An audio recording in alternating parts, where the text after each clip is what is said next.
We have these new moms who are absolutely exhausted in those first couple weeks, and like the first 2 fresh weeks of having that newborn, and you're healing and you're recovering from birth, and they're trying so hard to follow all the rules, and they cannot get themselves 30 minutes with that baby in that bassinet beside their bed. I'm Jaimie Zaki, IBCLC and Mama 5, and this is the Breastfeeding with Confidence podcast, where pregnant and new mothers learn how to prepare for and overcome breastfeeding challenges without being controlled by stress, fear, and anxiety. Each week, we'll answer your questions, share breastfeeding success stories, and inspire you to shut out the toxic whispers of the world and embrace your God-given intuition to make confident breastfeeding decisions. Let's dive in.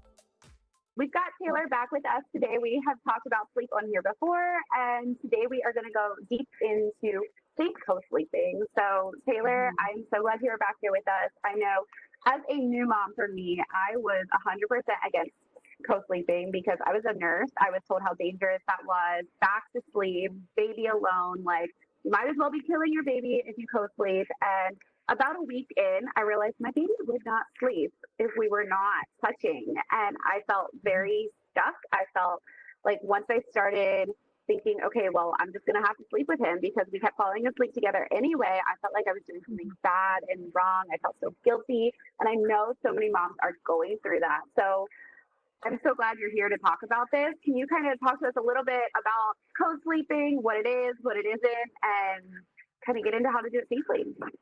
Yeah, thank you so much for having me back. And I think this is a topic that there's not enough education out there on how to do it safely and why it works, right? And the reason that this topic needs to be spoken about is exactly what you say, is we have these new moms who are absolutely exhausted in those first couple weeks, and like the first 2 fresh weeks of having that newborn, and you're healing and you're recovering from birth, and they're trying so hard to follow all the rules, and they cannot get themselves 30 minutes with that baby in that bassinet beside their bed. So oftentimes we're resorting to bringing the baby in bed, because the second you have your baby on your chest or you have your baby next to them, they're falling asleep, and these parents are getting 2-3 hour stretches with their newborn baby, and they're like, there's no way I'm doing that in the bassinet. But what's happening is they are not taught how to do this correctly, because they're not taught that you can do it safely. And their pediatrician and everyone is saying, put them in the bassinet, put them by themselves. And sometimes parents have such fear around having that baby close to them in the bed that they end up falling asleep on places like the couch or in a recliner or in the nursing chair in the room. And those are actually the dangerous places to have your baby and to fall asleep with your baby, not in the bed. We can do it super safely when they're next to you. And there's stats out there that show that, you know, a lot of parents are going in and telling their providers that the baby is sleeping in the bassinet and sleeping in the crib, when that's actually not what's happening, because babies are biologically made to want to be close to you and need to be close to you. And they've been with you for 9 months, and then all of a sudden they're put on a firm surface in a room, big empty space by themselves. And that's alarming to them. It's alarming to their nervous system. So it makes total sense as to why when babies are close to us, they sleep. And I'll get these moms in my DMs that are 2-3 weeks into postpartum life, and they're like, I can't even get an hour with her in the bassinet, but the second she's on my chest, but like the doctor's telling us not to do that, and the panic in their voices. And I just need to tell them, like, let's lay it out. Let's make sure that we can do this properly and do it safely. And it's okay. And once they have that little bit of reassurance that they can do this, things shift and they get sleep. I remember with my 5th baby, we like at that point, like co-sleeping was all we did. We were like, we're not even making a nursery at this point, right? Like co-sleeping was just our norm by that point. And people were asking me like, oh my gosh, how are you guys sleeping? And I was like, fantastic. Like we're sleeping great. And they're like, what do you mean? I'm like, she sleeps in bed with us. She's not the problem. The toddler who is dealing with things is the problem, but the baby is fine.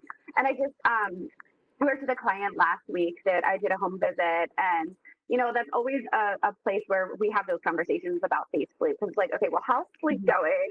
And it was a situation where the mom was sleeping in the recliner because she was afraid of the toddler coming into bed and climbing on the baby. And so we were trying to navigate that, and we were able to come up with a system where baby's on one side, toddler's on the other side, and all of a sudden they all got sleep. And I checked in on them, and I'm like, how are we doing? And they're like, we slept.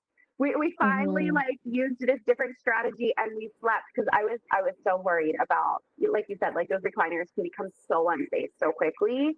And I Mhm. feel like that's the only thing they can do. So can you run through for us some of the things to look for if you're trying to co-sleep? Maybe like the top three things you need to do to make sure that you are being safe. And then we can start talking about more of the nuance. Yeah, for sure. So I think the main thing that we're looking for when we're looking at the do's for co-sleeping or bed sharing is to make sure that your partner and you are on the same page and that you're both committed to making sure that the baby is safe in the bed and the area is safe. You're looking for a clean, firm surface. So making sure that your bed isn't super squishy and soft. These are things that I like to have this conversation prenatally or before the baby is born, even when we're dealing with toddlers and siblings who maybe are still in the bed. How can we prep those family members to adjust to this place? And also, like, there are parents who have gone and got a new mattress because they are like wanting to bed share and they know that their mattress is way too soft. So these are things that, like, you have that list of everything that you need from your baby registry and you're not even thinking about a mattress until you're in those first couple months and you're like, oh, I really want this baby in my bed, but this mattress is way too soft. Or you have to take that memory foam topper off of your mattress to make it work. Something. And then blankets. A lot of my clients have questions around, like, how are we dressing? How are we having blankets in the crib? So we do want to make sure that we're removing any huge heavy duvets or blankets. Breathable light sheets are great, and making sure that you and baby are dressed appropriately. When you're close together, obviously your body temperature is rising, and that's part of one of the benefits of bed sharing and co-sleeping with our little ones, is that we can help to regulate that body temperature, especially when they're really little. But we don't want to overdress them, so we don't want fleece PJs and then a sleep sack on top of that, and then you're in your fleece pajamas. Making sure that the baby is dressed appropriately and that the room isn't too hot. So generally speaking, our concern is actually having the baby be like too hot when we're bed sharing, rather than we're always so worried about keeping the baby warm. When you guys are both dressed in light clothing, your bodies will do what it needs to do to kind of regulate that body temperature. Obviously making sure, like, things like stuffed animals, there's no pillows beside them. There is obviously a very safe way to do this, and it's having mom on her side, kind of cradling the baby and making sure that the pillow is sort of pushed like on the side of mom's head there. And then making sure that the biggest one here is that the people that are co-sleeping with the baby are non-smokers, are not consuming alcohol or drugs, and are on no sleep medication. So there's no impairment of the parent in this situation. So if you or your partner fall under any of those categories, bed sharing and co-sleeping is not safe. Yeah, and I think it's really important to note too, there is sometimes if you have had a C-section and you have been given painkillers for your C-section, yes, it's safe to take those painkillers and breastfeed, but it is not safe to take those painkillers and bed share. So that is something to consider if you were given those pain medications and you're debating whether or not you should be taking them. Yeah, for sure. And anything that's going to cause your alertness. Dr. James McKenna is a huge co-sleeping and bed sharing expert, and he wrote the Safe Infant Sleep book, which I highly, highly, highly recommend to read. And he states in there that 13% of deaths that occur while bed sharing, 99% of those had at least one modifiable risk factors present, including like tobacco use, marijuana use, impairment at hand. So when we're looking at those scary stats that your pediatrician like to throw out to you, we aren't being shown that those stats that you're being shown often have risk factors, including in bed sharing, that could have easily been prevented.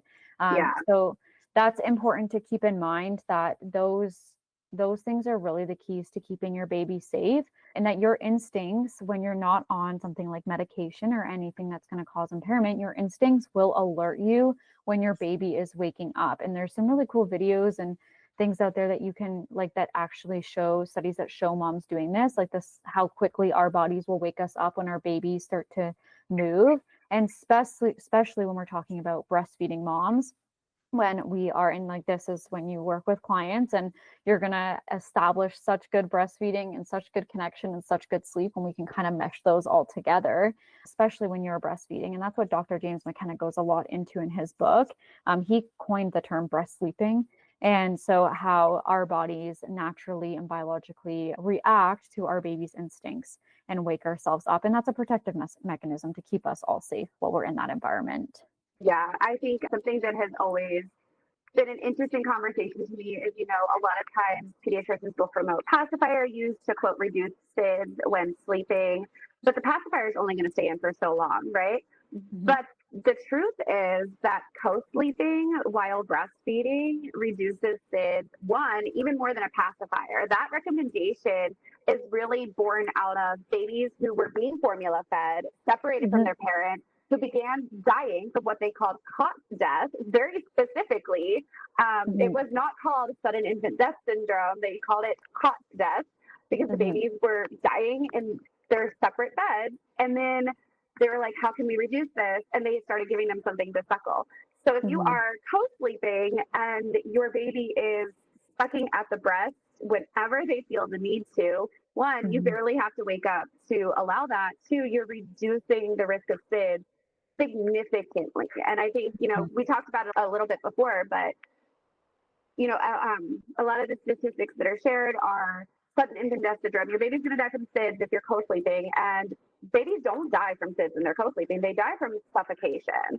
And like you said, that suffocation is often caused by impairment, maybe other unsafe factors, but there's a big difference, and that is not to blame any parent that experiences that, because I imagine it's tragic and just awful. But if we know that 9 out of 10 times this is the problem, we need to stop using this rhetoric that's like, oh, this is, sorry, I'm kind of going off on a tangent now, but it's very upsetting to me that we constantly are telling moms that they're a danger to their baby when the real danger is separation, and moms are what keep their babies alive.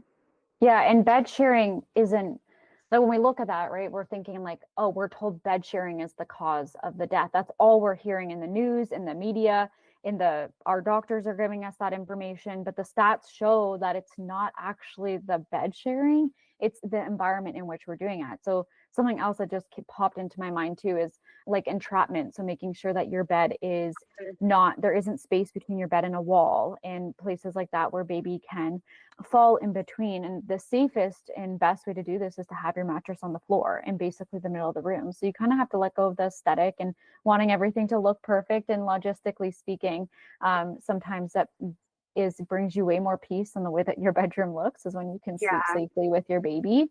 And I think it's also important to note too that you can safely bed share without having to take your bed apart, because I know a lot of people become very purist about that, and then they travel and they're like, well, I'm at an Airbnb or a hotel and now I can't bed share because the bed's not just a mattress on the floor.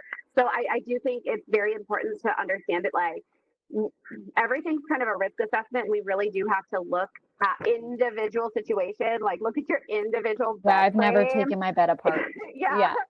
I have a bed frame that the mattress did not fit properly, and for a long time it didn't matter.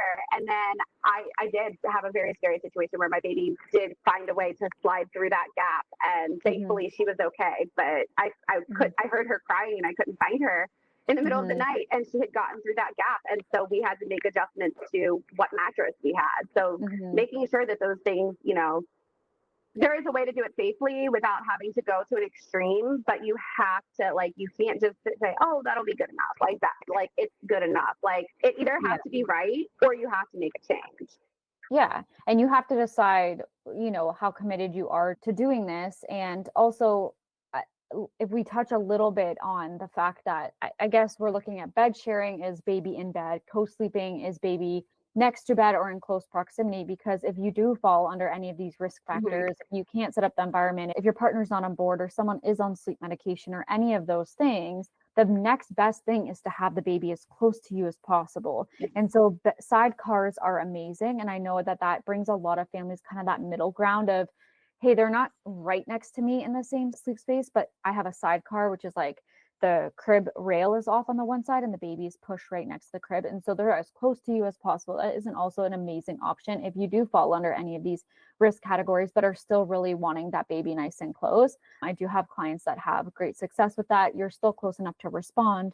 You're like an arm's reach away to like pat the baby's thumb when they need it. So there are alternatives to not just having that baby right next to you, but you are not doing something wrong when you're like, why is my baby only ever getting sleep when they're right next to me? It makes Right. total sense. Like, it frustrates me when people are like, I just don't get it. Like, they won't sleep in the bassinet. They will only sleep on my chest. I'm like, that's what they're meant to do. That is what they're meant to do. But we've got so obsessed over them sleeping by themselves in a separate crib, in a separate room, on their back, in a dark room by themselves. Like, the obsession is so there that the absolute normalcy of an infant needing to be on the mother's chest, like baseline biology mammal, like we've gone so far from that we've created that to be the problem. Like, that's Yeah. the problem. And I You can't know? help but wonder, like, what are the long-term risks of normalizing that early separation? Like, I know we can talk about the increased risk of SIDS and everything, but like, what are the long-term mental health risks? I know there's a lot of hypothesization, but I don't know. That's my own personal thing that I'm always like, how much of the crazy in this world could have been prevented if babies just slept with their moms? Yes, and we're just close to their moms in those, especially in those first couple months. Yeah. When that is just their nervous system and their entire being is trying to figure out, like, where am I in this world and what just happened to me and how am I adjusting outside of here? And to expect that they were just going to sleep in their own crib in a room by themselves on the first night of their life out of the womb is absolute craziness. Like, it makes It really zero is. sense. It's so crazy. Yeah. Yeah. Yeah. What recommendations do you have for moms? Because I know, like, if you look at the like sleep 7, it'll say like you have to be breastfeeding to safely co-sleep or bed share rather. If you're formula feeding, then it's an increased risk. And I I hesitate to come at anything with must, right? Because Mhm. babies are still wired the same way, even if they're unable to be exclusively breastfed for one Mhm. reason or another. And so, what is a way that parents can make bed sharing safe if their baby is not exclusively breastfed? So I like that question because I also feel like how you feel in the sense of, like, I still think that instinct is there that the baby and the mom are connected and that the mom is still going to alert to their baby's needs. I really, really, really like a sidecar option when we're looking at formula fed infants because, again, we're still having that close proximity and babies in arm's reach, but we're not completely right next to mom in the same bed. So I think that is a really great option when we are navigating that. I also think too, when we talk about these situations and making these parenting choices, something that we have stirred so far away from is mom's intuition. Mm-hmm. And, we're very much like, follow this and follow that and follow this. If bed sharing with your infant makes you incredibly anxious and you don't think that you have the ability, you're such a deep sleeper and you don't think you have the ability to wake up, then don't do it. Don't do it. Have a Right. sidecar, have the bassinet next to you. Like, if that is going to cause you so much anxiety, I don't recommend that. And I know that maybe would go against what other sleep trainers, sleep consultants, as we're having this conversation beforehand, whatever you want to label me as, would recommend. But truthfully, tune into that intuition. Like, if this doesn't feel right in your gut, figure it out. Is it intuition? Is it nerves? Am I not educated enough? What is that feeling? And making those decisions off of that is really powerful because at the end of the day, yes, we want to take the stats and the information and the research, but we cannot ignore that intuition that's in our gut. Yeah, no, I love that because I actually just made a post on Facebook. I don't know if you saw it, but I was basically said, or Instagram, whatever. Like, I don't practice evidence-based care because evidence can be manipulated. That evidence is only meaningful within a certain context, and that context doesn't always apply to our lives. So we have to take that evidence and use this information combined with that intuition and the reality of our personal lives, and then find that middle ground of what works best. Because the truth is, you're never this is like hard for me because I get very idealistic, but you're never going to meet that ideal, optimal, perfect situation. We have to get like as close to that as we can, and sometimes just accept that every decision we make is going to have risk.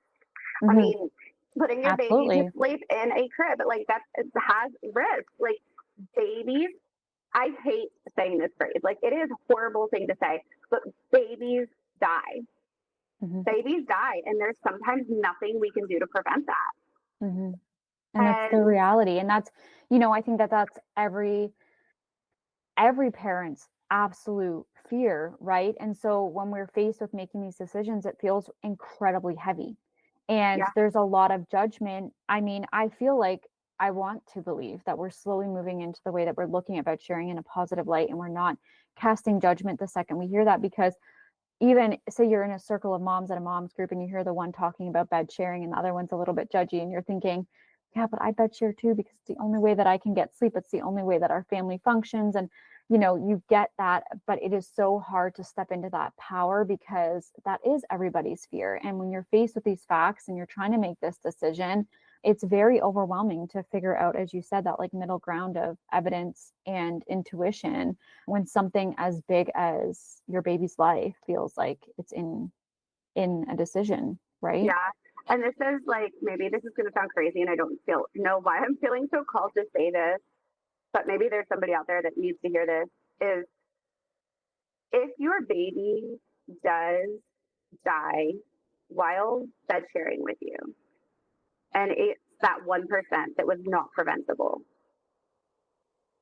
what a beautiful way for your baby died in their mother's arms, feeling loved. Like that's kind of beautiful. It the only thing they knew was that comfort and safety versus being alone, being left to scream, maybe just not even being heard or being ignored. And I don't know. And knowing that you've done it safely, right? Like you did eliminate those risks of the very obvious and big risks of bed sharing. You've eliminated that, and you've made the best decision. And I mean, there's so many factors that we do with our children, so many decisions that we do that could lead to, absolute horrendous outcomes. Putting them in the car seat and driving down the road, right? Like all of these, everything we do in life has risk, and it's not an easy conversation. And it's hard because I see parents with such fear in their eyes when they talk about this, because they hear of that 1%, that devastating story where a baby did die in their sleep. And it's hard not to fixate on that. It really is. And it's, it might have been you that I talked about with this before, or maybe somebody else, but as parents, like, we live in this world where nobody wants to take responsibility for anything. And it's like, we need to have like a radical return to taking responsibility, like radical responsibility for the decisions we make. And sometimes, I mean, making informed decisions means that we have to have this hard conversation. I remember when I was planning a home birth, the first time I had a home birth, you have to have those same conversations. And maybe that's why it sounds like it's coming out easily, even though it's like, I'm tearing up as I'm saying it, because it's those conversations you have to really confront where, when I was planning a home birth, my husband and I had to have the conversation. If this goes sideways and one of us dies, are we going to blame each other, or are we just accepting that is a risk that can happen anywhere we give birth? And we believe we're doing the best at mitigating that risk. And so I feel like it's the same conversation with bed sharing is, do we feel like we are doing our best at mitigating that risk? And we take responsibility for making the best decision that we can with the information we have at the time. And I think we witness a lot of freedom and a lot of empowerment when parents step into these hard decisions, whatever it may be, and they take full responsibility and they own it and they feel confident in these decisions. I mean, I think the decision comes easier. Like when I see a parent who's like, yeah, we bed share, like no doubt about it. Like this is the best way that we get sleep. We're sleeping awesome. Like my baby might feed 6 times, 7 times in a night, and I only wake up twice. Like we're great. We just swap sides and it's awesome. Like there's so much empowerment that's on the other side of these hard conversations. Same with home birth. Like my last baby was born at home, and like I don't hesitate at all to say that. I don't hesitate at all to say I gave birth in my living room in water. Like there's no, I don't fear that, because I had that hard conversation. I sat with the facts, I sat with the statistics, and I made that decision, and we own it. And I think it's the coolest thing I ever did. And then I also just bed shared with my baby until she was like 5 months old. Like, it was great. Like, and now we still co-sleep some nights when she's having a rough go. Like, I don't sit there and second guess my parenting decisions when I feel confident about them. So let yourself get to the point of feeling confident and empowered about whether it's bed sharing or whatever decision that you're making for your family, and know that it is only your decision. I think we're so caught up in like, oh, what is my mother-in-law going to think? What is my mom or my pediatrician or the moms at the mom group? You really have to let that go, because you'll be so drained in motherhood if you let everybody else's opinions and scary stories and everything leak into your brain. Like, working as a doula and that around birth stories, I could have let, like, the things that I have seen in the 6 years of working as a doula, the stories, I could have let all of that really impacted me, right? Yeah. But I had to just step into my own motherhood, make the decisions. And once you do that, like, my gosh, is it so much more like empowering and wonderful and joyful and not scary and not anxious. Like, Yeah. it really does make a difference. I didn't mean to laugh at that. It's just like, that's so very real, because I mean, it's hard to separate that brain when you have seen some things, but when you can finally let that go and you get through that, it is amazing. Yeah. It's empowering. And I think that that's where, I mean, that's my ultimate goal in this work, right? Is to help parents not necessarily get that 6-hour stretch of sleep. It's not, yes, that's ideal, we'll work there, but it is shifting into that space of like, you're making an informed decision for your family and you feel confident about it, and then confident moving forward and making sleep decisions. And as they come to, I think that's the heart of what this work is. It's not just getting a 12-hour stretch of sleep at 4 months old, because that's unrealistic. Right. No, I completely agree with that. And I get so frustrated when I hear some of these people, like, we start having these conversations about breastfeeding and co-sleeping and is your baby not sleeping because, are they waking up because they didn't eat enough? And that is always like super frustrating to me, because I mean, first of all, babies are meant to wake up. There's a reason the breast milk digests quickly. They're meant to wake up. Like, that is preventative against SIDS. And there are so many people out there pushing this idea that you need to do like a knockout bottle or something before bed so that they sleep. And then that gets twisted into, okay, well, you exclusively breastfeed, so we just need to have fuller feeds. Like, it's frustrating, because it's like, it's setting people up with unrealistic expectations. Like, for some babies, maybe that works, cool, but your baby's not broken if it doesn't work. Well, and you're not a bad mom, and you're not making bad decisions, and there's not always something to fix. Like, everyone is always creating issues and looking for a fix. And sometimes I'm like, there is nothing to fix. Like, this is okay. And your baby's temperament and their life experience is going to affect sleep and how often they wake to feed and all of those things. If you guys just went through a traumatic birth, it's not going to be smooth sailing in sleep and rest. You guys both need to heal from that, you and your baby. And unfortunately, with the birth trauma rates on the rise, we see this more and more. So if your baby is waking more frequently, sometimes it's not necessarily a schedule adjustment, or I'm not degrading feeding, because the first thing I do is send them off to see an IBCLC to make sure that is all. We absolutely want to make sure that works. I don't want to make it sound like we don't want to make sure that works, but I see it goes to such an opposite extreme. Yes. And I'm sure you can understand exactly who I'm referring to with some of that it's like, it goes to such an opposite extreme that it's like, it's like people think that their baby's not feeding well just because they need to eat more overnight. And it's like, no, they're supposed to eat overnight. And this is where, when we get the proper lactation support, that's the first question on my intake form. Have you seen IBCLC? When was the last time that you saw one? Like, I want to make sure that has been in good hands, has been thoroughly like looked at, because if that is all functioning fine, and as you said, baby is still waking, more than what the parent wants, sometimes it is a really hard conversation to have with these parents, to tell them, like, I'm not willing to sacrifice, like, I'm not willing to change that, because it can, affect a lot of things. And I will I have and I will turn parents away when I think that their expectations are unrealistic. And oftentimes they're grateful for that. They're grateful for someone to say like, oh, if this is normal, then okay. Like if this is in Well, and range, sometimes then you just good. have to be reminded of that because Yeah, the world is feeding us so much and it's hard. I mean, you've got to go back to work. Your husband has to go back to work. You've got other kids. Like absolutely. you're trying to find ways to make it work.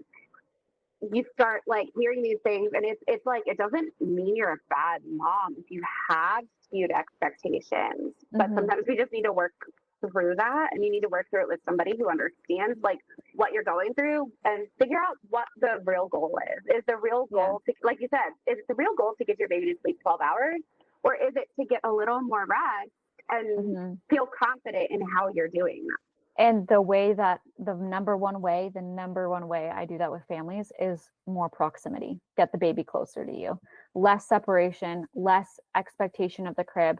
When I bring baby into the bed and then the mom gets extra sleep, it's like it's a light bulb moment for the mom, but it's like obviously that's going to work rather than leaving them in the crib to cry for hours on end. That's going to Yeah. create more problems. And so more proximity, closer to your baby, more connection, more breastfeeding.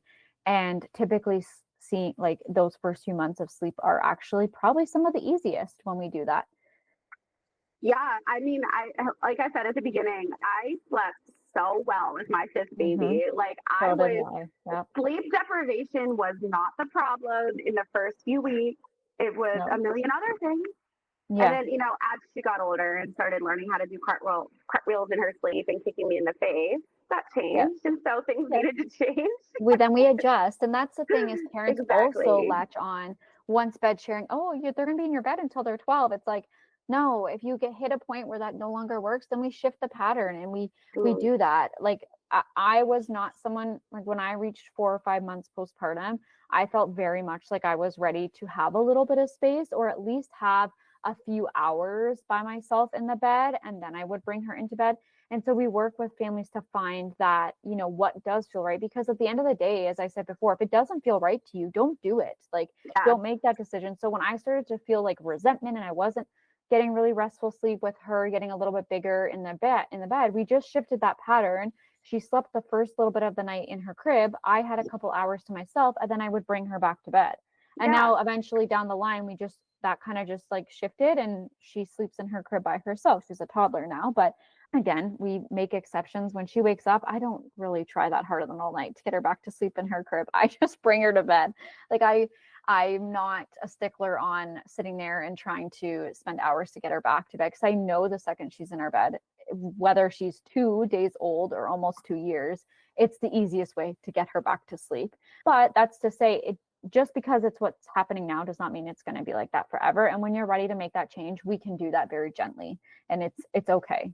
Yeah, I love that. And there is no one size fits all. So that's why I love what you do because if nothing else, you're a sounding board for parents to figure Mm-hmm. things out that they haven't, like to pick up on patterns that they might not have noticed or find solutions that just never cross their mind. So if somebody wants to co-sleep and they want to make sure they're doing it safely and they want to check in with you or they're ready to start making some of those shifts and adjustments and they're not sure how to do it, where can they find you?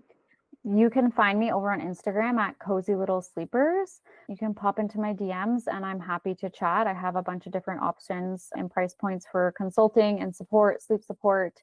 I really just wanted to make this available to moms because as someone who was in the depths of sleep deprivation and felt like cried out was my only option, I wish I had someone tell me that there was a different way to do this.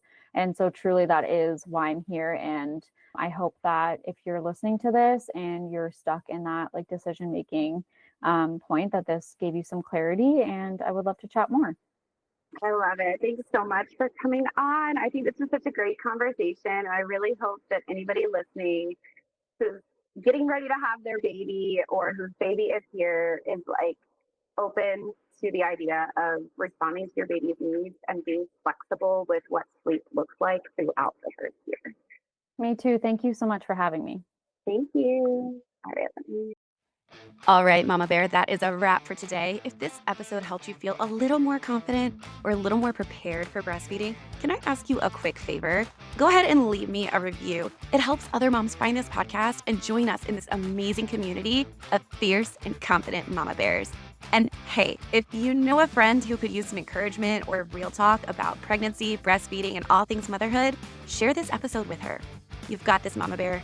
Trust your instincts, stay fierce, and I'll catch you in the next episode.